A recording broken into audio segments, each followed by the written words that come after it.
আর আমাদের দেশে দেখবেন একদল কুলাঙ্গার আছে যারা দিনের পক্ষে কাজ করে, তাদের বিরুদ্ধে কোথায় কোথায় মাইক্রোস্কোপ নিয়ে বসে থাকে যে এদের কোথায় কি ত্রুটি আছে এগুলোকে পাবলিকলি আলোচনা করার জন্য। আপনাদেরকে এখান থেকে বের হতে হবে। আর যারা এগুলো করে ওরা তো শয়তানের জাত, এটা তো আমরা আগেই জানি। আমাদের মাঝে মাঝে এরকম হয়, কেউ 3 ঘন্টার কোনো ভিডিও দেখার পরে এরপরে বলছে উনি তো ওই 30 সেকেন্ডেই কথা বলছে, ওইটা নিয়ে তিনি এটাকে ভাইরাল করে দেন। আছে কিনা চরিত্র?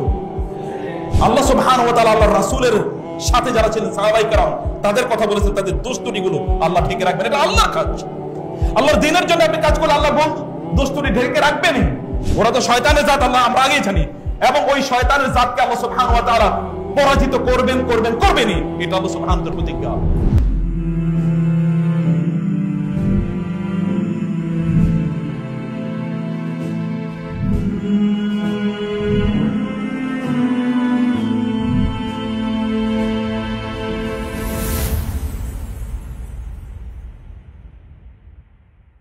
আপনাদেরকে একটা জায়গায় একটু আমি আপনাদের দৃষ্টি আকর্ষণ করছি। সিরা পড়েছেন কারা কারা? হাত তোলেন তো। সিরা, রাসূল সাল্লাল্লাহু আলাইহি ওয়াসাল্লাম সিরাতুন নবী পড়েছেন পুরো? খুব কম, প্যাথেটিক। আমি ভেবেছি আপনারা সবাই তো হাত তুলবেন। এরপরের প্রশ্ন থাকবে কয়টা সিরায়ের বই পড়েছেন। আমি সেকেন্ড কোয়েশ্চেনটা রেডি করে রেখেছিলাম, কিন্তু সেটা আমি করতে পারলাম না। এরপরে যদি কখনো আপনাদের সাথে দেখা হয় তাহলে জিজ্ঞেস করবো সিরায়ের কয়টা বই পড়েছেন, সিরা পড়েছেন কেন, এই প্রশ্ন করবো। আমি বুঝাতে পেরেছি আপনাদেরকে? একজন দ্বীনের দায়ী তিনি সিরা পড়বেন না, এটা তো হতেই পারে না। যিনি দাওয়াতি কাজ করবেন, দ্বীনের কাজ করবেন, দ্বীন প্রতিষ্ঠার কাজ করবেন, তিনি সিরা পড়বেন, এটা কিভাবে হয়? অসম্ভব, ইম্পসিবল। সাহাবায়ে কেরামরা তারা বলেছেন কুন্না নুআল্লামু মাগাজিয়া রাসূলিল্লাহি সাল্লাল্লাহু আলাইহি ওয়াসাল্লাম কামা নুআল্লামু আস-সূরাতা মিনাল কুরআন। আমাদেরকে আমাদের বাবারা, তাবেঈরা বলছেন, আমাদের বাবারা মানে সাহাবীরা আমাদেরকে রাসূলের সিরা, রাসূলের যুদ্ধ বিগ্রহ ঠিক তেমনি ভাবে পড়াতেন যেমনি ভাবে আমাদেরকে কোরআন পড়াতেন, কোরআন শেখাতেন। Without reading Sira, understanding the strategy of the Prophet sallallahu alaihi wasallam, how can you become a da'i of Islam, an activist for Islam? ইসলামের অ্যাক্টিভিজমের জন্য আপনাকে সিরা জানতে হবে। কারণ রাসূলুল্লাহ সাল্লাল্লাহু আলাইহি ওয়াসাল্লাম তো ইসলাম এর কাজই করেছেন যেটি আপনি ইউরিদুনা লিইউতফিউ হুয়াল্লাযী আরসালা রাসূলাহু বিল হুদা ওয়া দীনিল হক লিইয়ুযহিরাহু আলা দ্বীনি কুল্লি। তার যে কাজ, সেই কাজটি তিনি আপনাদের স্কন্ধে, আপনাদের শোল্ডারে অর্পণ করে গিয়েছেন। তা আপনারা সেই কাজ কিভাবে করবেন? তার দাওয়াতি কৌশল যদি আপনারা না জানেন, অথবা তিনি কিভাবে মদিনা রাষ্ট্র তৈরি করেছেন সেটা যদি আপনারা না জানেন, তাহলে how come that you will be in the position to preach Islam and establish Islam on the earth of Allah? সিরা পড়তে হবে। সিরা কি করতে হবে? এটা কি ওয়াদা, প্রমিস? ইনশাআল্লাহ আপনাদের সাথে এরপরে কখনো যদি দেখা নাও হয়, তাইলে কমপক্ষে এরপরে কোনো আয়োজনের আগে আপনার সিরা পড়বেন। প্রত্যেকের বাসায় সিরার একটা গ্রন্থ অবশ্যই থাকতে হবে, সিরাতুন নবী প্রত্যেকের বাসায় অবশ্যই থাকতে হবে, মাস্ট। যেমনি কোরআন থাকে তেমনি সিরা থাকবে। কারণ সিরা ছাড়া কোরআন বুঝবেন না, আর সিরাতুন নবী ছাড়া আপনি দিনও প্রচার এবং প্রতিষ্ঠা কিছুই করতে পারবেন। সিরা জানতে হবে। আপনি কোরআন বুঝবেন কিভাবে? কারণ কোরআন তো তার উপরই নাজিল হয়েছে। এবং কোন সিচুয়েশনে কি কাজ করতে হবে তা আপনি কিভাবে জানবেন যদি আপনি সিরাতুন নবী না জানেন? কিন্তু আমাদের সিরাতুন নবী পাঠের একটা ভুল পদ্ধতি আছে। আমরা যখন সিরাতুন নবী পড়ি তখন কেবলমাত্র আমরা ফোকাস করি রাসূলের যুদ্ধ বিগ্রহের উপর। রাসূলুল্লাহ সাল্লাল্লাহু আলাইহি ওয়াসাল্লামের যুদ্ধ বিগ্রহের সবচেয়ে প্রমিনেন্ট যদি আপনি কয়েকটা কথা বলেন, বদরের যুদ্ধ, উহুদের যুদ্ধ, খন্দকের যুদ্ধ, হুদাইবিয়ার সন্ধি, মক্কা বিজয়, তাবুক এবং হুনাইন, এর বাইরে বাকি যুদ্ধগুলোর কথা কিন্তু কোরআনে নাই। এই যুদ্ধগুলো মিলে সবগুলো কোন যুদ্ধ একদিন হয়েছে, যেমন বদরের যুদ্ধ, উহুদের যুদ্ধ যেমন একদিন হয়েছে, খন্দকের যুদ্ধ কয়েক সপ্তাহ হয়েছে, মক্কা বিজয় কয়েক দিন হয়েছে, হুদাইবিয়া কয়েক সপ্তাহ হয়েছে। যদি আপনি দেখেন সব মিলিয়ে কয়েকদিন। কিন্তু রাসূলুল্লাহ সাল্লাল্লাহু আলাইহি ওয়াসাল্লাম তিনি তো মদিনায় 11 বছরের মতো কাটিয়েছেন। তাহলে বাকি দিনগুলো কে জানবে? সেটা জানার জন্য আপনাকে সিরার কেবল ব্যাটলফিল্ডস এর স্টাডি পড়লেই চলবে না, বরং তার বাইরে আরো কনফারেন্সের স্টাডি লাগবে। মানুষ হিসেবে তিনি কেমন ছিলেন, ভাই হিসেবে তিনি কেমন ছিলেন, বাবা হিসেবে কেমন ছিলেন, স্বামী হিসেবে কেমন ছিলেন, বন্ধু হিসেবে কেমন ছিলেন, শত্রু হিসেবে তিনি কেমন ছিলেন, আপনাকে জানতে হবে। তাইলে কেবল আপনি উত্তমভাবে আপনার যে দায়িত্ব আছে সে দায়িত্ব আপনি পালন করতে পারবেন। আমার প্রিয় বন্ধুরা, রাসূলুল্লাহ সাল্লাল্লাহু আলাইহি ওয়াসাল্লামের উপর এই সূরাটি নাযিলের প্রেক্ষাপট আমি বলেছি এবং আপনাদেরকে বলেছি রাসূল সাল্লাল্লাহু আলাইহি ওয়াসাল্লাম সম্পর্কে ডিফার জানবেন, কারণ এই সূরা তো রাসূলুল্লাহ সাল্লাল্লাহু আলাইহি ওয়াসাল্লামের কথা বলছেন। হাল আদুল্লুকুম, আল্লাহ তাআলা বলছেন ইয়া আইয়ুহাল্লাযীনা আমানু, কারা? এই ঈমানদাররা কারা? হাল আদুল্লুকুম, আমি কি আপনাদেরকে সংবাদ দেব না? ইয়া আইয়ুহাল্লাযীনা আমানু লিমা তাকুলুনা, কেন? একথা মানে ঈমানদাররা কারা? কাদেরকে লক্ষ্য করে আল্লাহ সুবহানাহু ওয়া তাআলা কথা বলছেন? মানে সাহাবায়ে কেরামরা এখানে মানে প্রেক্ষাপটে আছেন কারা? সাহাবায়ে কেরাম রাদিয়াল্লাহু তাআলা আনহুম। তাদের সমাজ তো রাসূলের সমাজ, অতএব সেটি আপনাদেরকে ভালো করে জানা দরকার। এই সূরার প্রমিনেন্ট চারটি জিনিস আপনাদেরকে বলি, চারটি জিনিস। এর মধ্যে এক নম্বর বিষয় হচ্ছে যেখানে আল্লাহ তাআলা কিছু কন্ট্রাস্টের ইস্যু আলোচনা করেছেন, কিছু কন্ট্রাস্ট, বিপরীত জিনিস। যেমন আল্লাহ তাআলা বলেছেন সবকিছু আল্লাহ তাসবিহ করে, সাব্বাহা লিল্লাহি মা ফিস সামাওয়াতি ওয়া মা ফিল আরদ, সবকিছু আল্লাহ তাআলা তাসবিহ বর্ণনা করে। কিন্তু কেবল মানুষ আল্লাহর যথাযথ তাসবিহ বর্ণনা করে না। ওয়ালাহু ইয়াসজুদু মান ফিস সামাওয়াতি ওয়া মান ফিল আরদি তাওয়া ওয়া কারহা, আল্লাহ সুবহানাহু ওয়া তাআলার জন্য এমনকি ছায়াগুলো আল্লাহর জন্য সিজদা লুটিয়ে পড়ে, তাসবিহ পড়ে। এমনকি রাসূলুল্লাহ সাল্লাল্লাহু আলাইহি ওয়াসাল্লাম যখন খেতেন, সাহাবায়ে কেরামরা বলেছেন আমরা দেখেছি সে খাবারের প্লেটের খাদ্যগুলো পর্যন্ত সুবহানাল্লাহ বলে উঠছে, তাসবিহ পড়ছে, তাসবিহ সবকিছু পড়তো। রাসূলুল্লাহ সাল্লাল্লাহু আলাইহি ওয়াসাল্লাম তিনি তাসবিহ পর্যন্ত এই সকল প্রাণীগুলো তাসবিহ শুনেছেন, পাথরের তাসবিহ শুনেছেন, গাছের তাসবিহ তিনি শুনেছেন, পাহাড়ে তিনি তাসবিহ শুনেছেন। এগুলো সবকিছু তাসবিহ করে আল্লাহ সুবহানাহু ওয়া তাআলা, কিন্তু মানুষ কেবল তাসবিহ করে না। মানুষ আল্লাহ সুবহানাহু ওয়া তাআলাকে অস্বীকার পর্যন্ত করে, অথচ সে আল্লাহরই সৃজিত এবং আল্লাহ সুবহানাহু ওয়া তাআলার সবচেয়ে দামি নিয়ামতগুলো সে ফ্রি ভক্ষণ করছে, তাই না? এই যে আপনারা অক্সিজেন নিচ্ছেন, এই যে আপনাদের শরীরের অর্গানগুলো ওয়ার্ক করছে, এই সব কিছু তো আল্লাহ সুবহানাহু ওয়া তাআলার পক্ষ থেকে ফ্রি আমরা পেয়েছি, ফ্রি প্রাপ্ত। কিন্তু এগুলোর পরেও, এগুলো ভোগ করে লোকেরা আল্লাহ সুবহানাহু ওয়া তাআলার অস্বীকার করে, তারা তাসবিহ করেন আল্লাহ সুবহানাহু ওয়া তাআলার। এবং এই কারণে আল্লাহ তাআলা বলেছেন লিমা তাকুলুনা মা লা তাফআলুন, লোকদের চরিত্র হচ্ছে তারা যা করে না তারা তা বলে বলে বেড়ায়, আমি এটা করতে চাই, তোমরা এটা করবে, রাজনীতিবিদদের মতো, তোমরা এটা করো এটা করো, মানে নষ্ট রাজনীতিবিদদের মতো, সেকুলার রাজনীতিবিদদের মতো। কেবল কি করে তারা? কেবল আপনাকে কি করবে? কিছু কথাবার্তা বলবে, কারণ তাদের কমিটমেন্ট একটা, তাদের মুখ বিক্রি করে তারা চলতে চায়। আল্লাহ তাআলা বলেছেন ইয়াকুলুনা বিআফওয়াহিহিম মা লাইসা ফি কুলুবিহিম, তাদের মুখে এমন কথা আসে যেটা তাদের অন্তরে নাই। আল্লাহ সুবহানাহু ওয়া তাআলা কোরআনে এই জাতীয় ব্যক্তিদের চরিত্র উল্লেখ করেছেন। কিন্তু এর বিপরীতে রাসূলুল্লাহ সাল্লাল্লাহু আলাইহি ওয়াসাল্লাম তিনি মদিনার সমাজে, তিনি তো মদিনার রাষ্ট্রপ্রধান, এবং তারপরে সাহাবায়ে কেরাম রাদিয়াল্লাহু তাআলা আনহুম যারা খোলাফায়ে রাশেদা এবং অন্যরা, তারা কিভাবে রাষ্ট্র পরিচালনা করেছেন। তারা এদের মতো নয় যে যা বলেছে তা তারা করে নাই, বরং তারা যা বলেছে তা তো করেছেই, যা বলেনি তাও তারা করেছে, কারণ তারা জানে এই কমিটমেন্ট কেবল মানুষের সাথে না, এই কমিটমেন্ট কার সাথে? আল্লাহ সুবহানাহু ওয়া তাআলার সাথে। এবং 3 নম্বর হচ্ছে এখানে আল্লাহ সুবহানাহু ওয়া তাআলা কয়েকজন নবীর কথা বলেছেন। মুসা আলাইহিস সালাতু ওয়াস সালাম, ঈসা আলাইহিস সালাতু ওয়াস সালামের আলোচনা আল্লাহ তাআলা উপস্থাপন করেছেন। যেন ঈসা এবং মুসার সাথে আলাইহিমুস সালাম তাদের অনুসারীরা যে আচরণ করেছে, আমরা যেন আমাদের নবীর সাথে সে আচরণ না করি। আল্লাহ সুবহানাহু ওয়া তাআলা বলেছেন ওয়ালা তাকুনু কাল্লাযিনা আদাউ মূসা ফাবাররাহু আল্লাহু মিম্মা ক্বালু, তোমরা তাদের মতো হও না যারা মুসা আলাইহিস সালাতু ওয়াস সালামকে কষ্ট দিয়েছিল, এবং মুসা আলাইহিস সালাতু ওয়াস সালামের ব্যাপারে তাদের যে অভিযোগ ছিল, সেই অভিযোগ থেকে আল্লাহ সুবহানাহু ওয়া তাআলা, বা অপবাদ ছিল, সেই অপবাদ থেকে আল্লাহ সুবহানাহু ওয়া তাআলা মুসা আলাইহিস সালামকে মুক্তি প্রদান করেছেন। আল্লাহ সুবহানাহু ওয়া তাআলা বলেছেন, যখন মুসা আলাইহিস সালাম বলেন ইয়া কওমি লিমা তুযুনানি, হে আমার জাতি, কেন তোমরা আমাকে কষ্ট দিচ্ছ, কেন তোমরা আমাকে কষ্ট দিচ্ছ। আবার ঈসা আলাইহিস সালাতু ওয়াস সালামের কথা যখন তিনি বলেছেন ইয়া বানি ইসরাঈলা ইন্নী রাসূলুল্লাহি ইলাইকুম মুসাদ্দিকাল লিমা বাইনা ইয়াদাইয়া মিনাত তাওরাত, ঈসা আলাইহিস সালাতু ওয়াস সালাম তার জাতিকে লক্ষ্য করে তিনি যা বলেছেন, বানি ইসরাঈলকে লক্ষ্য করে।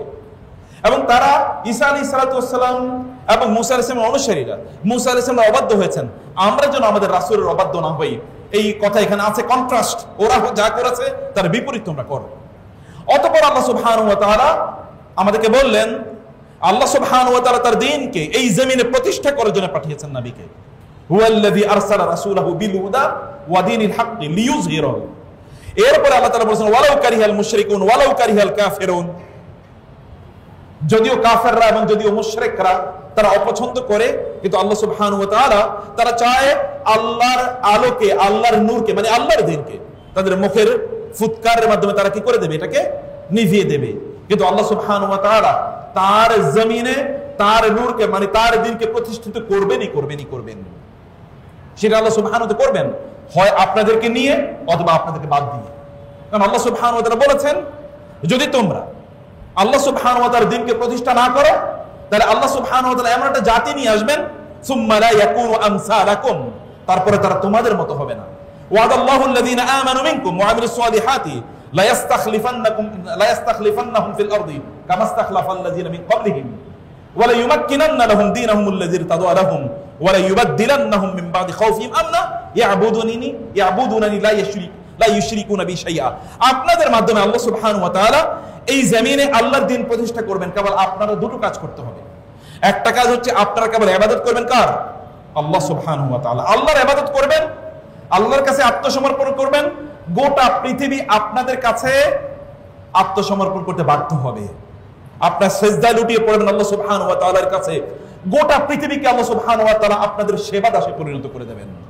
ওয়াসাখখারা লাকুম মা ফিস সামাওয়াতি ওয়াল আরদি ওয়া আসবাগা আলাইকুম নি'আমাহু যাহিরাতান ওয়া বাতিনা। তোমরা কি চোখ মেলে তাকিয়ে দেখো না যে সবকিছু আমি তোমাদের অনুগত করে দিয়েছি? এই গোটা পৃথিবী কে কেন্দ্র করে একটা সূর্য আবর্তিত হয়। সূর্য এই পৃথিবী থেকে 13 লক্ষ গুণ বড়, 15 কোটি কিলোমিটার দূরে অবস্থিত। সেই সূর্যের কেন্দ্রবিন্দু কিন্তু আপনারা। সূর্যের আলো পাওয়ার সবচেয়ে বেশি অধিকার আছে আপনাদের। মহান আল্লাহ সুবহানাহু ওয়া তাআলা হাইড্রোলজির মাধ্যমে যখন সমুদ্র বা জলাশয় থেকে পানি উপরে উঠিয়ে নিয়ে যান, ফিল্টারিং এর মাধ্যমে আবার বৃষ্টি আকারে তিনি পানি বর্ষণ করেন, যেন এই মৃত ভূমিকে তিনি আবার জীবিত করতে পারেন। এটা আপনাদের জন্য, আপনারা সবচেয়ে বেশি অধিকারী, এটা হকদার। অন্যরা তো এটা জুলুম করে খাচ্ছে, কিন্তু আপনার এটার প্রকৃত হকদার। আল্লাহ তাআলা বলেছেন যে উলাইকা হুমুল ওয়ারিসুন, এটা হচ্ছে প্রকৃত অধিকারী। ওয়ালাকাদ কাতাবনা ফিজ জাবুরি মিন বাদি যিকরি আন্নাল আরদা ইয়ারিসুহা ইবাদিয়াস সালিহুন। আল্লাহ তাআলা আসমানি কিতাবগুলোতে প্রিডমিনেন্টলি একটা কথা সব আসমানি কিতাবের কমন, তা হচ্ছে এই জমিনের মালিক হবে ইবাদিয়াস সালিহুন, আমার নেককার, আমার দ্বীনদার, আমার সৎ এবং যোগ্য বান্দারা। এই জমিনের মালিক হবে কেবল আমার সৎ এবং যোগ্য বান্দারা। কিন্তু আপনাকে অর্জন করতে হবে সততা এবং যোগ্যতা। এটা অর্জন করার 1 নম্বর ধাপ হচ্ছে আপনাকে অবশ্যই আল্লাহ সুবহানাহু ওয়া তাআলার বান্দা হতে হবে, আল্লাহর কাছে আত্মসমর্পণ করতে হবে। মান তাওয়াদা লিল্লাহি রাফাআহু আল্লাহ। কেউ যদি আল্লাহর জন্য মাথাকে নিচু করে দেয়, আল্লাহ সুবহানাহু ওয়া তাআলা তার মাথাকে উঁচু করে দেন অন্যদের সামনে। কেউ যদি আল্লাহ সুবহানাহু ওয়া তাআলার জন্য আত্মসমর্পণ করে, অন্য সবকে আল্লাহ সুবহানাহু ওয়া তাআলা তার কাছে আত্মসমর্পণ করে দেন। কেউ যদি আল্লাহর নাম উচ্চারণ করে, তাহলে আল্লাহ সুবহানাহু ওয়া তাআলা অন্য সকল কিছুর, এমনকি কীট পতঙ্গের মুখে ওই ব্যক্তির নাম উচ্চারণ করে দেন। কীট পতঙ্গ পর্যন্ত ওই ব্যক্তির জন্য দোয়া করে। এমনকি সমুদ্রের মাছগুলো এবং গর্তের পিপিলিকাগুলো পর্যন্ত আপনাদের নাম উচ্চারণ করে, আপনাদের জন্য আল্লাহর কাছে দোয়া করে। কারণ আপনি আল্লাহ সুবহানাহু ওয়া তাআলা এর নাম উচ্চারণ করেছেন। কেবল আপনাদেরকে এই জমিনে যদি আল্লাহ দ্বীন প্রতিষ্ঠা করতে চান, এই আয়াত, এই সূরার কথা আমি ভূমিকায় আছি এখনো, এরপরে বাকি কথাটা আমি বলছি। এই জমিনে যদি আল্লাহর দ্বীনকে আপনি প্রতিষ্ঠা করতে চান, তাহলে আপনাকে আল্লাহ সুবহানাহু ওয়া তাআলা বান্দা হতে হবে। আল্লাযীনা ইয়াবিতুনা লিরাব্বিহিম সুজদান ওয়া কিয়ামা, যারা রাতটা কাটিয়ে দেয় সিজদায় অবনত হয়ে এবং দাঁড়িয়ে দাঁড়িয়ে কোরআন তেলাওয়াত করে, দাঁড়িয়ে নামাজের মধ্যে এবং সিজদায় লুটিয়ে পড়ে আল্লাহ সুবহানাহু ওয়া তাআলার জন্য। এবং এই সকল ব্যক্তিদের জন্য আল্লাহ তাআলা কি বলেছেন জানেন না? কোরআনের দিকে যদি তাকান তাহলে দেখবেন পাতায় পাতায় বক্তব্য আছে এদের কথা। আল্লাহ সুবহানাহু ওয়া তাআলা বলেছেন, রাসূলুল্লাহ সাল্লাল্লাহু আলাইহি ওয়াসাল্লামকে আল্লাহ তাআলা কি বললেন? ইয়া আইয়ুহাল মুযাম্মিল কুমিল লাইলা ইল্লা কালিলা নিসফাহু আও ইনকুস মিনহু কালিলা আও জিদ আলাইহি ওয়ারাত্তিলিল কুরআনা তারতিলা ইন্না সানুলকি আলাইকা কাওলান সাকিলা ইন্না নাশিআতাল লাইলি হিয়া আশাদ্দু ওয়াতআ ওয়া আকওয়ামু কিলা ইন্না লাকা ফিন নাহারি সাবহান তাবিলা। দিনের বেলা দিনকে প্রতিষ্ঠা করার জন্য, দাওয়াতি কাজ করার জন্য, এমনকি ভয়াবহ শত্রুর মোকাবেলা করার জন্য আপনাকে ছুটতে হবে। এই কারণে রাতের বেলা নামাজে দাঁড়িয়ে থেকে শক্তি অর্জন করুন, যেন দিনের বেলা কাজ করতে পারেন। বুঝেননি? দিনের বেলা কাজ করার জন্য শক্তি নিতে হয়, এনার্জি আসে কোথা থেকে? রাতের ইবাদত থেকে। আপনি কি আমার কথা বুঝতে পারছেন? এই দিকে বুঝতে পারছেন কথা? রাতের ইবাদতের মাধ্যমে দিনের কাজের এনার্জি তৈরি করতে হয়। আপনাদের রাসূল তা করেছেন সাল্লাল্লাহু আলাইহি ওয়াসাল্লাম।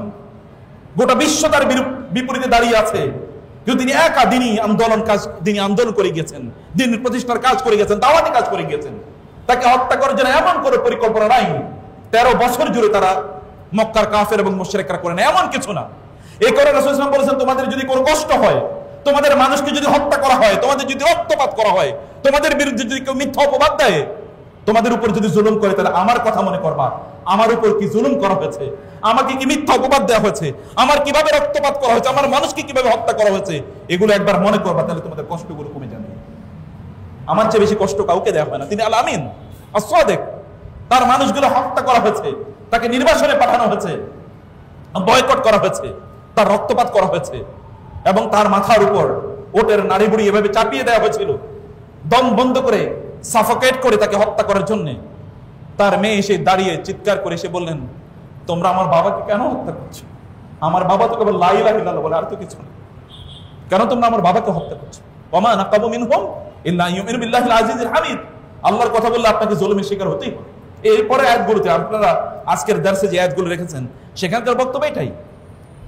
রাসূলুল্লাহ সাল্লাল্লাহু আলাইহি ওয়াসাল্লাম কে আল্লাহ সুবহানাহু ওয়া তাআলা পাঠিয়েছেন তার দ্বীন এর কাজ করার জন্য। কিন্তু আপনি দ্বীন প্রতিষ্ঠার কাজে যদি নিজকে ব্যাপৃত করতে গিয়ে আল্লাহকে যদি ভুলে যান, তাহলে কার দ্বীন আপনি প্রতিষ্ঠা করছেন? আল্লাহর সাথে দ্বীন এর দাওয়াতি কাজ করতে গেলে আপনার কানেকশন বাড়তে হবে, আপনার আচরণে, আপনার কথায়, আপনার উচ্চারণে, আপনার বডি ল্যাঙ্গুয়েজে, আপনার জামা কাপড়ে, আপনার হেয়ার কাট এবং আপনার সিলেবাস, আপনি কি বলছেন, কি পড়ছেন, কোন দিকে তাকাচ্ছেন, কি ভাবছেন, ইভেন ইওর থট প্রসেস, এর মধ্যেও থাকবে আল্লাহ সুবহানাহু ওয়া তাআলা এর চিন্তা। আল্লাহ সুবহানাহু ওয়া তাআলাকে নিয়ে ভাবা, আল্লাহর সৃষ্টি নিয়ে চিন্তা করা, আল্লাহ সুবহানাহু ওয়া তাআলার নিজাম নিয়ে চিন্তা করা। আপনার গন্তব্য হচ্ছে জান্নাত। দিন প্রতিষ্ঠিত হলো কি হলো না, তার জন্য আপনার কোনো জবাবদিহিতা নাই। ওয়া মা আলাইকা ইল্লাল বালাগ ওয়া মা আলাইনা ইল্লাল বালাগুল মুবিন। আল্লাহ সুবহানাহু ওয়া তাআলা তার রাসূলকে কথা বলেছেন, আপনি বলেছেন আমার কাজ হচ্ছে কেবলমাত্র তোমাদের কাছে স্পষ্ট করে পৌঁছে দেয়া। লিয়া'লাম আন ক্বাদ আবলাগু রিসালাতি রাব্বিহিম ওয়া আহাতা বিমা লাদাইহিম ওয়া আহসা কুল্লা শাইইন আদাদা। আল্লাহ সুবহানাহু ওয়া তাআলা কেবল জানতে চান যে তারা আল্লাহ তাআলার বাণীকে মানুষের কাছে পৌঁছে দিয়েছিল কিনা। That is your job. লাস্তা আলাইহিম বিমুসাইতির ইল্লা মান তাওয়াল্লা ওয়া কাফার। লাস্তা আলাইহিম বিমুসাইতির লাস্তু আলাইকুম বিওয়াকিল। আল্লাহ সুবহানাহু ওয়া তাআলা তার রাসূলকে বলেছেন, আপনি বলে দেন আমি তোমাদের জন্য দারোগা হিসেবে প্রেরিত হই নাই যে লাঠি দিয়ে তোমাদেরকে আমি সোজা করব। যদিও তার মন খারাপ থাকতো। একজন দায়ীর মন খারাপ থাকে এই কারণে যে যাদেরকে দাওয়াত দিচ্ছেন তারা দিন গ্রহণ করছে না। লাআল্লাকা বাখিউন নাফসাকা আলা আল্লা ইয়াকুনু মুমিনিন আলা আসারি মিন লাম ইউমিনু বিহাযাল হাদিসি আসাফা। আপনি মনে হয় কষ্টে আপনার বুক ফেটে যাবে, আপনি মনে হয় মারা যাবেন, কারণ এরা এই দাওয়াত গ্রহণ করছে না। এই অনুভূতি আপনার মধ্যে থাকবে, কারণ আল্লাহ দ্বীনের দাওয়াত আপনি দিচ্ছেন। এখানে আল্লাহ সুবহানাহু ওয়া তাআলা কন্ট্রাস্ট এটা আলোচনা করলেন। একদল আল্লাহর আলোকে নিভিয়ে দিতে চায়, কিন্তু তার বিপরীতে আরেক দল লোক আছে, তার অতন্দ্র প্রহরীর মতো তারা দাঁড়িয়ে থাকে আল্লাহ সুবহানাহু ওয়া তাআলার আলোকে চারিদিকে ছড়িয়ে দেওয়ার জন্য। এবং সেই সকল ব্যক্তিরা কারা? ইয়া আইয়ুহাল্লাযীনা আমানু হাল আদুল্লুকুম আলা তিজারা। সেটা কি? সেটাই হচ্ছে এই কাজ, যে কাজের বক্তব্য। এটা হচ্ছে culmination of the previous verses or the preceding verses, the first and initial verses of the surah. এই সূরার প্রথম আয়াতগুলোর মূল বক্তব্য মূলত শেষের বক্তব্যকে সাপোর্ট করার জন্য আল্লাহ সুবহানাহু ওয়া তাআলা as if এটা হচ্ছে ফাউন্ডেশন। পরে আল্লাহ সুবহানাহু ওয়া তাআলা মূল বক্তব্য উপস্থাপন করেছেন। তলো ইয়া আইয়ুহাল্লাযীনা আমানু, হে যারা ঈমান এনেছো, হাল আদুল্লুকুম, কাদেরকে কথা বলছেন বলেন তো? সাহাবায়ে কেরাম রাদিয়াল্লাহু তাআলা আনহুম। সাহাবায়ে কেরামদেরকে আল্লাহর রাসূল যাদেরকে লালন পালন করেছেন, যাদের ব্যাপারে কোরআনে আল্লাহ তাআলা বলেছেন রাদিয়াল্লাহু আনহুম ওয়া রাদু আন, যাদের ব্যাপারে আল্লাহ সুবহানাহু ওয়া তাআলা বলেছেন আস-সাবিকুনা আল-আউয়ালুন মিনাল মুহাজিরিন ওয়াল আনসার, যাদের ব্যাপারে আল্লাহ সুবহানাহু ওয়া তাআলা এরকম প্রশংসা করেছেন আশ-রুহামা আশিদ্দা ওয়ালাল কুফার রুহামা বাইনাহুম সীমাহুম ফি উজুহিম মিন আসারিস সুজুদ। সেই সাহাবায়ে কেরামদেরকে আল্লাহ সুবহানাহু বলেছেন ইয়া আইয়ুহাল্লাযীনা আমানু, হে ঈমানদারগণ, হাল আদুল্লুকুম আলা তিজারা, আমি কি তোমাদেরকে এমন একটা ব্যবসার কথা বলবো না? তুনজিকুম মিন আযাবিন আলিম, যে ব্যবসা তোমাদেরকে যন্ত্রণাদায়ক শাস্তি থেকে মুক্তি প্রদান করবে। ব্যবসা করতে হবে কার সাথে? আল্লাহ সুবহানাহু ওয়া তাআলার সাথে। ব্যবসা করবেন কার সাথে? আল্লাহর সাথে। আপনি একবার চিন্তা করে দেখেন তো, আপনি একজন নোবেল মানুষের সাথে ব্যবসা করছেন, যিনি যখন দেন তখন হিসাব করে দেন, যখন তিনি কেনেন তখন তিনি সর্বোচ্চ এবং সর্বোত্তম দাম দেন। তিনি যখন কেনেন তখন তিনি পেপার কারেন্সি দিয়ে কেনেন না, তখন তিনি গোল্ড কারেন্সি দিয়ে কেনেন। এমন একজন ব্যক্তির সাথে ব্যবসা করতে কে না চায়? আপনি যদি একটু ভালো দাম দেন, বাজারে যদি আপনি যান, তাহলে দেখবেন যে একদল লোক আপনাকে ডাকে, ভাই আপনি আসেন, আপনাকে দেখলেই তার চেহারাটা উন্নত হয়ে যায়, খুশি হয়ে যায়, কারণ আপনি অনেক কেনেন এবং বেশি দাম দিয়ে কেনেন, আপনি কোনো দামাদামি করেন না, আপনাকে দেখলে সেলুট দেবে। ক্রেতা যদি এইরকম হয় যে ক্রেতা খুবই নবল, তার পয়সার কোনো অভাব নাই এবং তিনি হিসাব নিকাশও করেন না, দামাদামিও করেন না, তাহলে যিনি বিক্রেতা তিনি কত আনন্দিত থাকার কথা। আপনার বিক্রেতা। এবার ক্রেতা কি? ইন্নাল্লাহ আশতারা মিনাল মুমিনিনা আনফুসাহুম ওয়া আমওয়ালাহুম বিআন্না লাহুমুল জান্নাহ। আল্লাহ হচ্ছেন ক্রেতা, আপনার বিক্রেতা। কি অসাধারণ ক্রেতা, কি অসাধারণ ক্রেতা তিনি কিনছেন, অথচ দিয়েছেন তিনি। ছোটবেলায় দেখেছি মায়েরা, আমরা এখন করি আমাদের সন্তানদের সাথে, হয়তো তাকে কোনো জিনিস আমি নিজেই কিনে দিয়েছি, আবার তার কাছ থেকে চাই, যখন সে একটু দেয় তখন খুবই খুশি হই। আপনারা দেখবেন আপনাদের ছোট ভাই বোনদের অথবা আপনাদের ভাগিনা ভাগ্নি, ভাতিজা ভাতিজির সাথে একটু কাজ করতে গিয়ে আপনি নিজেই তার জন্য চকলেট নিয়ে গিয়েছেন, এরপরে তার কাছে যদি চকলেট চান, সে যদি আপনাকে দেয়, আপনার কি আনন্দ লাগে, তাই না? এই জীবনের মালিক কে? সম্পদের মালিক কে? আল্লাহ। তিনি আপনার কাছ থেকে আবার ক্রেতা আকারে কিনছেন। কি মহানুভব রব! এই রবের কোনো তুলনা আছে? এই রবকে মানুষ কিভাবে ভুলে যায়? ইয়া আইয়ুহাল ইনসান মা গররাকা বিরাব্বিকাল কারীম আল্লাযী খালাকাকা ফাসাওয়াকা ফাআদালাক ফি আইয়ি সূরাতিন মা শাআ রাক্কাবাক। কিভাবে তুমি তোমার এই রবকে ভুলে যাও, যে রব তোমাকে এভাবে সৃজন করেছেন, এত সুন্দর সুঠামো দেহ দান করেছেন, তোমাকে এত সম্পদ এবং প্রাচুর্য দান করেছেন, তাকে তুমি কিভাবে ভুলে যাও? তাকে তুমি ভুলে যাও কেন? সেই মহানুভব রব এবার আপনাকে একটা ব্যবসার কথা বলছেন, তার সাথে ব্যবসা করা, পৃথিবীর অন্য কারোর সাথে না। এবং এই ব্যবসায় তিনি হচ্ছেন ক্রেতার পক্ষ, আপনি হচ্ছেন বিক্রেতা। আলা তিজারাতিন তুনজিকুম মিন আযাবিন আলীম। যে ব্যবসা তোমাকে শাস্তি থেকে, এমন শাস্তি থেকে রক্ষা করবে যে শাস্তিটা নিজেই কষ্ট পায়। এটা আলিম, এটা সিফাতে মুশাব্বাহ, এটা বিল্ট ইন, এটা কখনো ইনসেপারেবল। এই শাস্তি থেকে কখনো এটা এক মুহূর্তের জন্য আলাদা হয় না। এই শাস্তি এমন শাস্তি, ওই শাস্তি নিজেই শাস্তি পায়। যেমন আপনি জানেন, জাহান্নামের একটা অংশ আল্লাহর কাছে আশ্রয় চায় আরেকটা অংশ থেকে, আল্লাহ তুমি ওই অংশ থেকে আমাকে বাঁচাও। জাহান্নাম আগুন, এর একটা অংশ আরেকটা অংশ থেকে আশ্রয় চায়। এত ভয়াবহ শাস্তি। এই শাস্তি থেকে আল্লাহ সুবহানাহু ওয়া তাআলা আপনাকে মুক্তির জন্য আল্লাহর সাথে একটা ব্যবসা করার কথা বলেছেন। এই ব্যবসার পণ্য কি? পণ্য আল্লাহ সুবহানাহু ওয়া তাআলা বললেন, তুমিনুনা বিল্লাহি ওয়া রাসূলিহি, তোমরা আল্লাহর প্রতি ঈমান আনো, আল্লাহর রাসূলের প্রতি ঈমান আনো। আল্লাহর প্রতি ঈমান মানে কি? আল্লাহ সুবহানাহু ওয়া তাআলার প্রতি অগাধ বিশ্বাস, আল্লাহকে আপনার প্রায়োরিটির লিস্ট 1 নম্বরে রাখা। আল্লাহ সুবহানাহু ওয়া তাআলা কি চান সেটি আপনার চাওয়ায় পরিণত করা। আল্লাহ কি চান না সেটাকে আপনার চাওয়ার লিস্ট থেকে বাদ দিয়ে দেয়া। আল্লাহ সুবহানাহু ওয়া তাআলা সন্তুষ্টির জন্য কাজ করা, আল্লাহ সুবহানাহু ওয়া তাআলার ভালোবাসায় কাজ করা, চাওয়া কেবল আল্লাহর কাছে, লুটিয়ে পড়া কেবল আল্লাহর নামেই, এবং যখনই প্রয়োজন হয় তখন সর্বপ্রথম তাকে স্মরণ করা। ফাযকুরুনি আযকুরকুম, তোমরা আমাকে স্মরণ করো, আমি তোমাদেরকে স্মরণ করব। তাকেই প্রথম স্মরণ করা, তার কাছে প্রত্যাশা করা, সবকিছু তার কাছে সুপুর্দ করা। নবী রাসূলদের মতো বলা, উফাউযিদু আমরি ইলাল্লাহ ইন্নাল্লাহা বাসীরুম বিল ইবাদ। সত্যিকার অর্থে একবার চিন্তা করে দেখুন, বিশ্বাস করুন, আপনি যদি আপনার নবীর মতো আপনার ঈমানটাকে উন্নত করতে পারেন, উন্নীত করতে পারেন, যখনই বিপদে এসেছিলেন, ইজা হাযাবাহু আমরুন ফাজা ইলা সলাহ, যখনই তিনি বিপদে পড়েছেন তখনই তিনি তার সামনে সেজদায় লুটিয়ে পড়েছেন, তার সামনে তিনি সেজদায় লুটিয়ে পড়েছেন, তিনি নামাজে লুটিয়ে পড়েছেন। বিপদ হলেই তিনি নামাজে লুটিয়ে পড়েছেন। আপনার ঈমানকে যদি আপনি এই লেভেলে নিয়ে যেতে পারেন, যখন আপনার বিপদ হবে তখন আপনি ও মা, ও বাবা ইত্যাদি না বলে আপনি বলেন ও আল্লাহ, আল্লাহর কাছে যদি আপনি চলে যেতে পারেন, তাহলে সত্যিকার অর্থে আপনি মহান আল্লাহ সুবহানাহু ওয়া তাআলা এর প্রতি ঈমান এনেছেন। আপনার রাসূলের প্রতি ঈমান মানে কি? রাসূলুল্লাহ সাল্লাল্লাহু আলাইহি ওয়াসাল্লামকে জীবনের আদর্শ হিসেবে মেনে নেওয়া। আল্লাহ রাসূল কি করেছেন, কি করেননি, এগুলো ভালো করে শুনুন এবং এগুলো ভালো করে দেখুন। রাসূলুল্লাহ সাল্লাল্লাহু আলাইহি ওয়াসাল্লামের সুন্নাহটা ভালো করে বুঝুন। দিনে এবং রাতে প্রায় 1000 সুন্নাহ আছে রাসূলুল্লাহ সাল্লাল্লাহু আলাইহি ওয়াসাল্লামের। একবার চিন্তা করে দেখুন, ভাবুন এবং ভালোবেসে এই সুন্নাহগুলো প্র্যাকটিস করুন এবং পালন করুন। তুমিনুনা বিল্লাহি ওয়া রাসূলিহি, এটি 1 নম্বর ঈমান। ঈমান ফার্স্ট, সবার উপরে ঈমান, ঈমানের উপরে কোনো কিছু নাই। আপনাকে ঈমানটাকে পরিশুদ্ধ করা দরকার।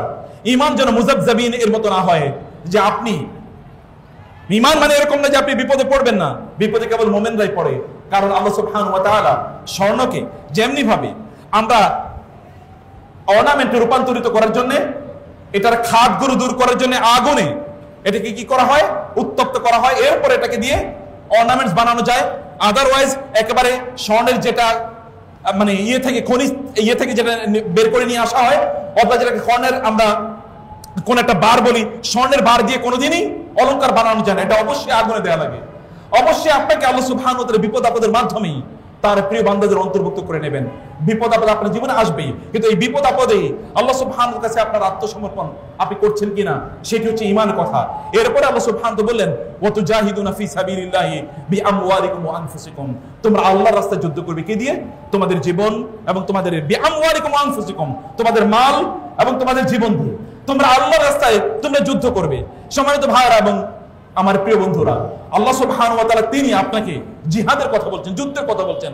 আপনাকে যুদ্ধ করার জন্য আল্লাহ তাআলা বললেন আপনার সম্পদ দিয়ে আপনি যুদ্ধ করবেন, কারণ সম্পদ এর প্রিয়তা, সম্পদের ভালোবাসা মানুষের কাছে তার জীবনের চেয়ে অনেক অনেক বেশি।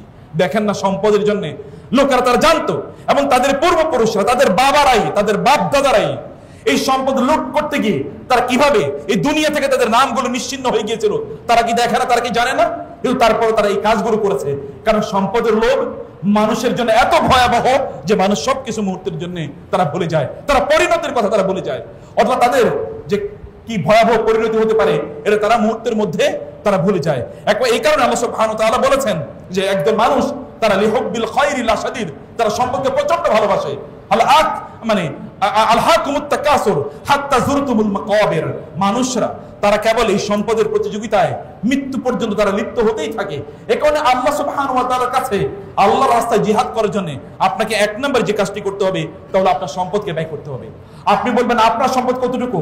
রাসূলুল্লাহ সাল্লাল্লাহু আলাইহি ওয়াসাল্লাম বলেছেন কখনো কখনো এটা 1 লক্ষের সমান, কারণ আপনি এখনো আয় ইনকাম হয়তো করেন নাই, কিন্তু যতটুকু আপনি পেয়েছেন, যেই ব্যবস্থাপনায় আপনি তা অর্জন করেছেন, আপনার পিতা আপনাকে দিয়েছে, মা আপনাকে দিয়েছে, অথবা আপনার আত্মীয়স্বজন আপনাকে হাদিয়া দিয়েছে, গিফট দিয়েছে, তা থেকে আপনি আল্লাহ সুবহানাহু ওয়া তাআলার রাস্তায় ব্যয় করুন। আল্লাহর রাস্তায় আপনি যদি করেন, মনে রাখবেন আল্লাহ সুবহানাহু ওয়া তাআলার রাস্তায় যদি আপনি এক দান করেন, বিনিময়ে আল্লাহ সুবহানাহু ওয়া তাআলা আপনাকে 700 গুণ প্রদান করবেন।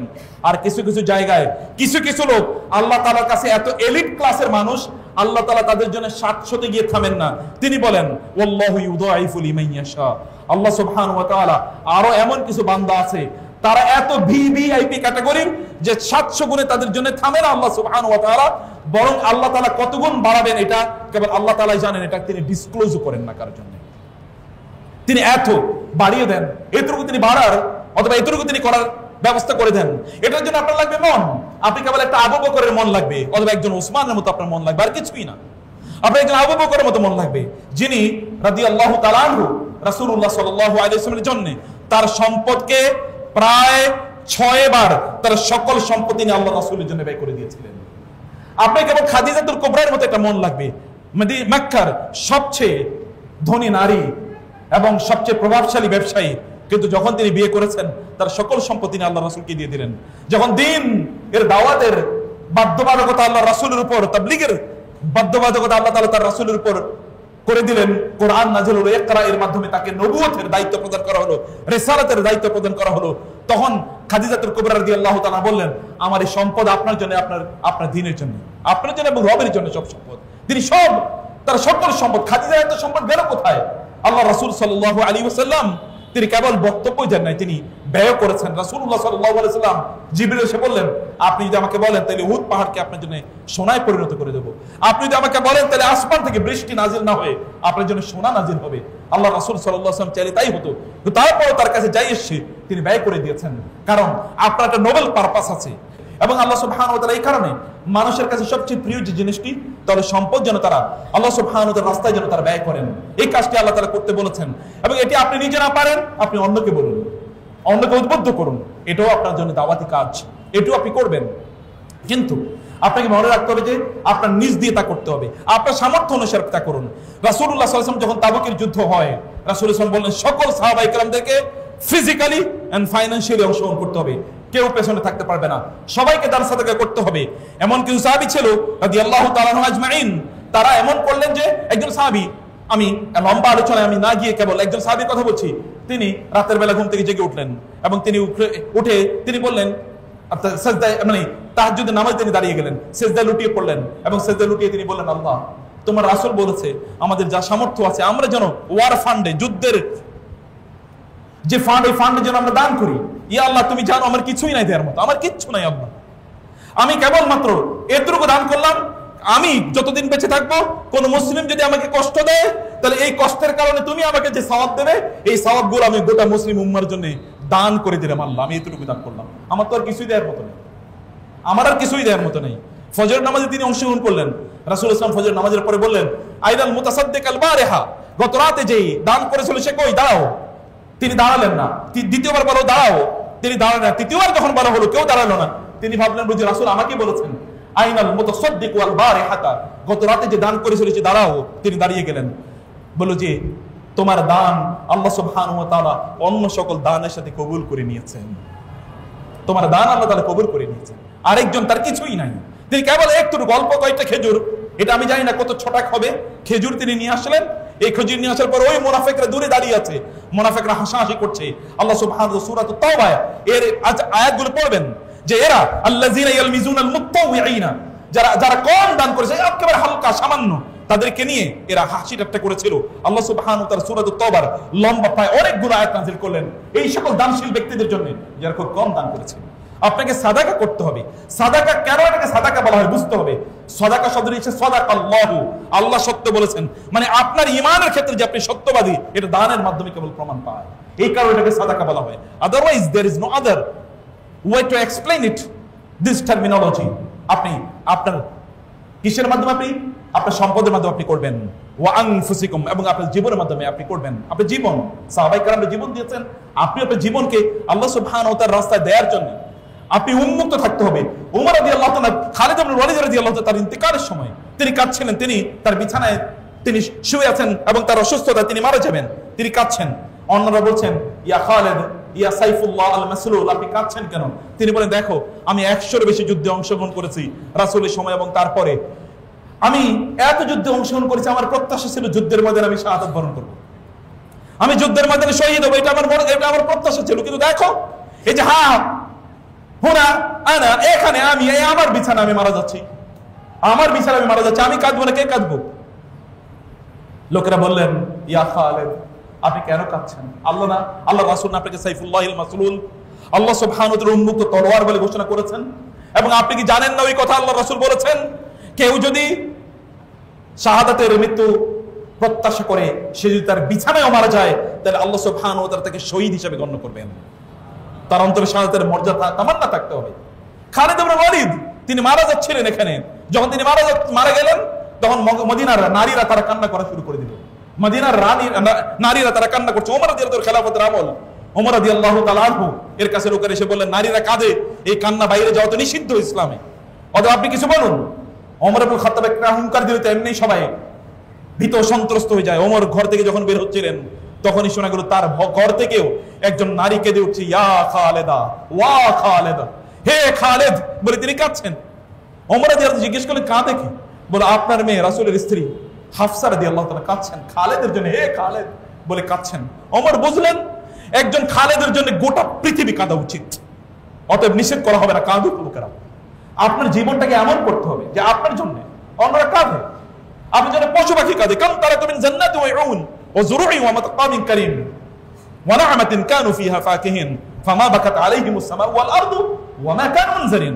আল্লাহ বলেছেন একদল লোক যখন মারা যায় তখন আসমান এবং জমিনের কোন অংশ তার জন্য তো কাঁদেই না, বরং আল্লাহর কাছে কৃতজ্ঞতা ধন্যবাদ জানায় বলে আল্লাহ এই জালিম থেকে তুমি আমাদেরকে রক্ষা করেছো, এই জালিম থেকে তুমি আমাদেরকে রক্ষা করেছো। একদল লোকের ব্যাপারে আল্লাহ বলেন, আল্লাহ সুবহানাহু বলছেন।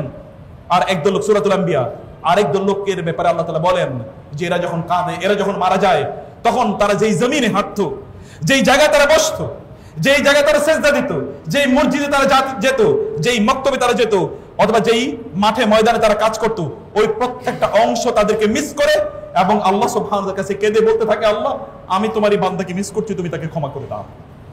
এরা এমন এডিক্ট যে এই লোকেরা এই জিনিসগুলো যেগুলো মানুষ মানে অথবা তাদের প্রাণ নাই কথিতভাবে সেই সকল জিনিসগুলো তাদেরকে মিস করে এবং আল্লাহ সুবহানাহু ওয়া তাআলার কাছে তার জন্য প্রত্যাশা করি। আপনার জীবন দিয়ে আপনি করবেন ইকরামার মতো একবার চিন্তা করে দেখেন। ইকরামা আবু জাহেল সেই মক্কা বিজয়ের সময় ইসলাম গ্রহণ করে মক্কা বিজয় পর্যন্ত সে ইসলামের বিরুদ্ধে চলেছিল। তিনি তার বিরুদ্ধে রাসূলুল্লাহ সাল্লাল্লাহু আলাইহি ওয়াসাল্লাম বললেন তাকে যদি বাইতুল্লাহর গিলাফ ধরে ঝুলন্ত অবস্থায় পাওয়া যায় তারপরে তাকে হত্যা করা হোক। তিনি পালিয়ে যাচ্ছিলেন ইয়েমেনের দিকে, সেখান থেকে তাকে তার স্ত্রী নিয়ে আসলেন, উম্মে হাকিম তাকে নিয়ে আসলেন রাসূলের কাছে। তিনি আসলেন, আসার পরে উম্মে হাকিম বলেন আমি রাসূলের কাছ থেকে আপনার জন্য ইন্টারনেটে নিয়ে এসে রাসূল আপনাকে ক্ষমা করে দিয়েছেন। তিনি আসলেন, এসে বলেন ইয়া মুহাম্মদ আপনি নাকি আমাকে ক্ষমা করে দিয়েছেন? বলে হ্যাঁ ক্ষমা করে দিয়েছি। বলে আপনার চেয়ে উত্তম ভালো মানুষ আমি দেখি না, আপনি আমাকে কি করতে বলেন? বলে আমি তোমাকে বলি তুমি শাহাদাতু আল্লা ইলাহা ইল্লাল্লাহ ওয়া আন্না মুহাম্মাদার রাসূলুল্লাহ তুমি এটা বলো। তিনি বলেন আমি তা মেনে নিলাম এবং আপনার হাতে বায়াত করে আমি এই কথা বললাম যে আমি আমার জীবদ্দশায় ইসলাম আজকের আগ পর্যন্ত ইসলামের বিরুদ্ধে যতগুলো যুদ্ধ করেছি এখন থেকে আমি ইসলামের পক্ষে তার চেয়ে দ্বিগুণ যুদ্ধ করব।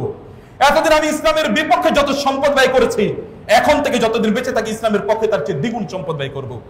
ইতিহাস সাক্ষী যখন পারস্য এর বিরুদ্ধে পার্সিয়ানদের বিরুদ্ধে যখন যুদ্ধ হয় পার্শ্বে তখন ইয়াজদাগের এবং রুস্তম সৌরভ রুস্তমের গল্প আপনারা শুনেছেন। যখন এরকম যুদ্ধ হচ্ছিল এবং সেখানে খালিদ ইবনে ওয়ালিদ তিনি সেনাপতি, খালিদ ইবনে ওয়ালিদের তার তাবুতে এসে যখন রোমান বাহিনী আক্রমণ করছিল সেখানে ইবনে আবু জাহেল 300 সাহাবী নিয়ে সেখানে 300 সৈন্য নিয়ে তিনি উপস্থিত। এরা তখন মানে যেহেতু তাবু সেনাপতির তাবুতে ওরা আক্রমণ করেছে আর সৌরভ রুস্তমের তাদের যে গল্প তারা তো ভয়াবহ, তারা কেউ পালিয়ে যাচ্ছিল। তিনি তাদেরকে বলেন তোমরা কোথায় পালিয়ে যাচ্ছ? বলে আমাদের জীবন বাঁচানোর জন্য। তিনি বলেন না আমি যুদ্ধ করবই। তোমরা কি মনে করছো আমি রাসূল সাল্লাল্লাহু আলাইহি বিপক্ষে যখন ছিলাম তখনই যুদ্ধের ময়দান থেকে আমি পালাই নাই, আল্লাহ রাসূলের হাতে বায়াত করার পর আমি যুদ্ধের ময়দান থেকে পালাবো? তোমরা কি মনে করছো কি তোমরা আমাকে আমার জীবন দিয়ে হলেও আমি রাসূলের দ্বীনকে প্রতিষ্ঠা করার জন্য কাজ করব? এবং ইতিহাস সাক্ষী তিনি সেখানে যুদ্ধ করতে করতে শাহাদাত বরণ করেন। এবং আপনারা জানেন ওই 3 ব্যক্তির তিনি একজন, যেই 3 ব্যক্তি তারা বলছিলেন পানি পানি যুদ্ধের ময়দানে এবং লোকেরা পানি নিয়ে সেখানে দৌড়ে যাচ্ছিল। তার কাছে যখন পানি নিয়ে দৌড়ে যায় তখন তিনি বলেন না আমার পানি দরকার নেই, ওই যে ওই ভাই পানির কথা বলছে তার কাছে যাও। দ্বিতীয় ব্যক্তির কাছে যখন যায় তখন দ্বিতীয় ব্যক্তি বলছে না আমার পানির দরকার নেই, ওই তৃতীয় ব্যক্তির কাছে যাও। তৃতীয় ব্যক্তির কাছে যখন পানি নিয়ে যায় তখন দেখা যায় অলরেডি তিনি ডেড। আবার দৌড়ে আসলে প্রথম ব্যক্তির কাছে ইকরামার কাছে এসে দেখলাম ইকরামা এর মধ্যে শাহাদাত বরণ করেছেন। এই ইকরামার অল্প কিছুদিন আগে মাত্র মুসলমান হয়েছে। তাদের জীবন যদি এরকম ভাবে তারা দ্বীনের জন্য উৎসর্গ করে দিতে পারে তাহলে আপনারা আমরা এত বছরের পর বছর বাপ দাদারা মুসলমান আমরা কবে আল্লাহর দ্বীনের জন্য কাজ করব? আপনি দ্বীনের জন্য রক্ত দেবেন না, রক্ত দেওয়ার ফুরসত আপনার নাই, কিন্তু সময় দেখে ফুরসত নাই। আপনি কিসের জন্য কে আপনাকে বাঁচিয়ে রেখেছে? আল্লাহর জমিনে আপনি ঘুরেন, অথচ আল্লাহর দ্বীনের জন্য সময় দেওয়ার মতো সময় আপনার নাই। আল্লাহ আপনাকে জীবন দিয়েছেন, সেই জীবনে একটা ফোঁটা তাকে দেওয়ার মতো সময় নাই। এই জীবন তো কুকুর বিড়ালের জীবন। এবং যারা এই জাতীয় জীবন যাপন করে ওদের জীবনকে আল্লাহ সুবহানাহু ওয়া তাআলা উলাইকা কাল আনআমি বাল হুম আযাল, এরা হচ্ছে গরু ছাগল অথবা গরু ছাগলের চেয়ে নিকৃষ্ট বলে আল্লাহ তাআলা তাদেরকে ঘোষণা করেছেন। অতএব আমাদের এই দেশে আমাদের এই অঞ্চলে যারা আল্লাহর দ্বীনের বিরোধিতা করে এই সকল ব্যক্তিদেরকে আল্লাহ সুবহানাহু ওয়া তাআলা 1500 বছর আগেই জন্তু জানোয়ারের সাথে ঘোষণা করেছেন, জন্তু জানোয়ারের সাথে তুলনা করেছেন। কিন্তু আপনারা তো একটা মহান জাতি, আপনাদের পূর্বপুরুষরা এরকম আছে, এরকম ছিল, তাদের জন্য তাদের জিনিসটাকে মাথায় রেখে আপনাকে কাজ করতে হবে। এরপরে আল্লাহ তাআলা আপনার জন্য বিনিময় কি রেখেছেন? আল্লাহ সুবহানাহু বলেছেন এই সকল ব্যক্তিদের অবস্থা হলো এরকম যে এদের জন্য আল্লাহ সুবহানাহু ওয়া তাআলা ইউকাফিরু আনহুম সাইয়্যাতিহিম, আল্লাহ তাআলা তাদের গুনাহগুলো মাফ করে দেবেন, শুধু আল্লাহ মুছে দেবেন, এগুলো গোপন করে দেবেন। সম্মানিত ভাইরা আমাদের চরিত্র কি বলেন তো? আল্লাহ বলেছেন কেউ যদি আল্লাহর রাস্তায় যুদ্ধ করে, আল্লাহর রাস্তায় জিহাদ করে, সম্পদ ব্যয় করে, সম্মান এবং সময় ব্যয় করে, জীবন ব্যয় করে, আল্লাহ সুবহানাহু ওয়া তাআলা বললেন যে এই সকল ব্যক্তিদের তাদের কোনো দোষ ত্রুটি যদি থাকে আল্লাহ তাআলা এগুলোকে গোপন করে রাখবেন। মানুষ তো দোষ ত্রুটি থাকবে, সাহাবায়ে কেরামদের কথা বলা হচ্ছে। আর আমাদের দেশে দেখবেন একদল কুলাঙ্গার আছে যারা দ্বীনের পক্ষে কাজ করে, তাদের বিরুদ্ধে কোথায় কোথায় মাইক্রোস্কোপ নিয়ে বসে থাকে যে এদের কোথায় কি ত্রুটি আছে এগুলোকে পাবলিকলি আলোচনা করার জন্য।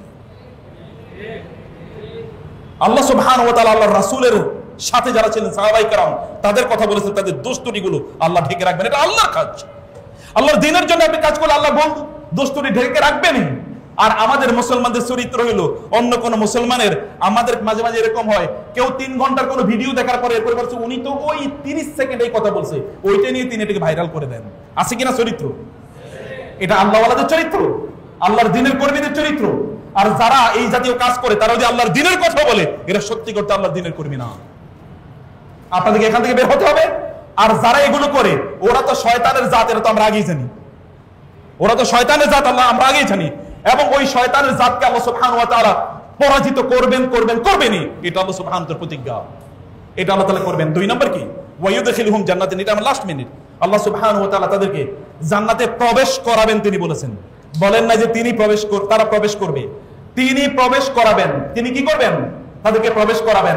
প্রবেশ করাবেন মানে কি? আপনি যদি ধরেন প্রধানমন্ত্রীর অথবা আপনি প্রেসিডেন্টের বাসায় আপনি বেড়াতে গেলেন, উনি রাস্তায় এসে দাঁড়িয়ে আছেন আপনাকে স্বাগত জানানোর জন্য। ব্যাপারটা কেমন? উনি আপনাকে হাত ধরে বাসায় নিয়ে যাচ্ছেন, এটা হলো এই। আর তিনি কিছু লোক পাঠিয়ে দিয়েছেন, আয়োজন করছেন আপনার জন্য বটে, কিন্তু কিছু লোক পাঠিয়ে দিয়েছেন, আপনি সেখানে যান, খাওয়া দাওয়া করেন, তার সাথে সাক্ষাৎ হতেও পারে, নাও হতে পারে। হলো হাই হ্যালো, কেমন আছেন? মাশাআল্লাহ, ভালো আছেন তো, খেয়েছেন তো? এরকম কোনটা উত্তম, কোনটা সম্মানজনক? আপনাকে হাত ধরে লাল গালিয়া বেছানো হবে, হাত ধরে গাড়ি থেকে আপনাকে নামানো হবে এবং বসানো হবে, আপনার পাশে বসবে, আপনার সাথে গল্প করবে। আল্লাহ সুবহানাহু ওয়া তাআলা এইরকম আয়োজন আপনাদের জন্য করে রেখেছেন। এটা হচ্ছে ওয়ায়ুদখিলুহুম, তিনি প্রবেশ করাবেন। হি হিমসেলফ উইল অ্যাডমিট, তিনি প্রবেশ করাবেন এবং তিনি আপনার জন্য জান্নাত। কেমন জায়গা? লোকেশন। ধানমন্ডিতে একটা ফ্ল্যাট থাকা, আর বাড়িধারা একটা ফ্ল্যাট থাকা, অথবা গুলশানে ফ্ল্যাট থাকা, আর ওই যে আপনার মানে সাভারের ভিতরে কোন একটা জায়গায়, আশুলিয়ার ভিতরে কোন একটা ফ্ল্যাট থাকা, দুইটা কি একরকম নাকি? আরেকটা যদি আমি বলি, যদি সৌদি আরবের মক্কায় বাইতুল্লাহ কাছে যদি যে ক্লক টাওয়ারে যদি ধরেন আপনার একটা ফ্ল্যাট আছে, তাহলে কেমন হতে পারে এটা? মসজিদে নববীর সামনে, সেখানে ধরেন 5 স্টার যে হোটেলগুলো আছে, ওইখানে আপনার বিশাল একটা মানে সুরম্য একটা অট্টালিকা আছে, কেমন হতে পারে বলেন তো? Location is very important. এটাকে বলা হয় প্রাইম এস্টেট। প্রাইম এস্টেট মানে এটা হচ্ছে সবচেয়ে দামি সম্পদ। এরকম দামি সম্পদ আল্লাহ তাআলা আপনার জন্য বলে বর্ণনা দিয়েছেন, জান্নাতিন তাজরি মিন তাহতিহাল আনহার, উপরে থাকবে আপনার জন্য বাগিচার মতো একটা বিশাল বাংলো, যার নিচ দিয়ে কুলকুল করে পানি প্রবাহিত হচ্ছে। সেখানে বিভিন্ন ধরনের মানে মাছ, রং বেরঙের মাছ সেখানে ঘুরছে এবং আপনি সেটার আওয়াজ শুনতে পাচ্ছেন। এবং আপনার যে খাটের মধ্যে আপনি শুইবেন, এটা এরকম সেলিং কোনো নাই, এটা এরকম ঝুলন্ত, ওটার উপর আপনি আছেন, ওটা ঝুলছে। আপনি সেখানে 70,000 শিশুরা, সুন্দর চমৎকার শিশুরা, এবং আপনার যারা সাহায্য করবে, এরা আপনার জন্য খাবার নিয়ে এসে আপনি সেই সকল খাবার খাচ্ছেন। কি অসাধারণ একটা বর্ণনা, যদি আপনি এইভাবে আপনার জীবনটাকে তৈরি করতে পারেন। আল্লাহ সুবহানাহু ওয়া তাআলা এইভাবে আমরা যেন আল্লাহর দ্বীনের জন্য কাজ করতে পারি, সেই তৌফিক আল্লাহ তাআলা আমাদেরকে দান করুন। আল্লাহুম্মা আমিন। হাযা ওয়া সাল্লাল্লাহু সুবহানাহু ওয়া তাআলা নবিয়ানা মুহাম্মদ ওয়া আলিহি ওয়া সাহবিহি আজমাইন। সুবহানাকাল্লাহুম্মা ওয়া বিহামদিকা আশহাদু আল্লা ইলাহা ইল্লা আনতা আস্তাগফিরুকা ওয়া আতুবু ইলাইক। ওয়া আসসালামু আলাইকুম ওয়া রাহমাতুল্লাহি ওয়া বারাকাতুহু।